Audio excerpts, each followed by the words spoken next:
Hey guys, இன்னைக்கு எங்க கிளம்பிட்டோம்னா, நம்ம நம்பியூருக்கு பக்கத்துல கோயில் திருவிழா பயங்கரமா நடந்துட்டு இருக்குங்க. கிட்டத்தட்ட ஒரு 3000 ஆடுகளுக்கு மேல வெட்டி அங்கேயே விருந்து போடுறதாவும் சொல்லப்பட்டு வருதுங்க. சரி, நாமளும் இந்த கோயிலுக்கு போலான்னு சொல்லிட்டு தான் இன்னைக்கு நாங்களும் வண்டி எடுத்துட்டு, நானு, எங்க மாமா, அப்புறம் எங்க அக்கா பையன்னு சொல்லிட்டு எல்லாருமே வண்டி எடுத்துட்டு கிளம்பிட்டேங்க. கிளம்பி நாங்களும் கரெக்ட்டா கோயில் போற ரோடு எல்லாமே ரீச் ஆயிட்டோம். ரீச் ஆயிட்டு அங்க பார்த்ததுக்கு அப்புறம் தான் தெரியுது, சரியான டிராஃபிக்குங்க. அந்தியூர்ல எப்படி குருணாசமேல் கோயில் நடக்குமோ, அதே மாரி இந்த ஊர்ல இந்த கோயில் நோம்பி நடந்துட்டு இருக்குங்க. அப்புறம் நாங்களும் வண்டி எல்லாமே பார்க் பண்ணிட்டு அந்த இடத்துல இருந்து கோயிலுக்கு போலான்னு சொல்லிட்டு நாங்களும் கிளம்பணும். அப்படி இந்த திருவிழா எங்க நடந்துட்டு இருக்குன்னா, சின்ன கோசுங்கிற ஊர்ல தாங்க நடந்துட்டு இருக்கு. நேத்திக்கு மட்டும் கிட்டத்தட்ட ஒரு 10,000க்கு மேல கூட்டம் வந்திருக்குங்க. பயங்கரமான கூட்டமா இருந்துச்சு. அப்புறம் நாங்களும் கோயிலுக்கு போயிட்டு சாமி கும்பிடலான்னு சொல்லிட்டு சுவாமி கும்பிட்ற இடத்துக்கு போயிட்டோம்.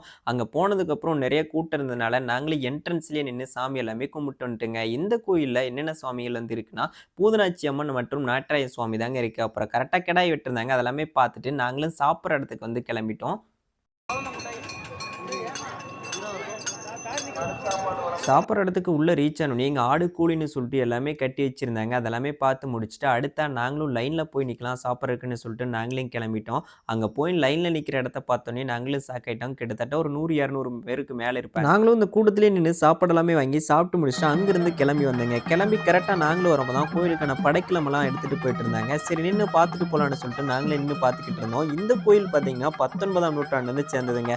இந்த கோயில்ல ஆடி மாசம் திருவிழாவானது நடந்துட்டு இருக்கு. பூதனாச்சி அம்மன் மற்றும் நாட்டராயன் சுவாமி திருக்கோயில்ல பூஜைகள் நார்மல் டேஸ்ல பார்த்தா அமாவாசை நடக்குன்னு சொல்லிட்டு அங்க இருக்கீங்களாமே சொல்லியிருந்தாங்க. நீங்க திருவிழாவில் கலந்துக்க முடியலனாலும் மறுபூஜையானது பார்த்தீங்கன்னா வருகின்ற செவ்வாய்க்கிழமையானது நடக்குதுங்க.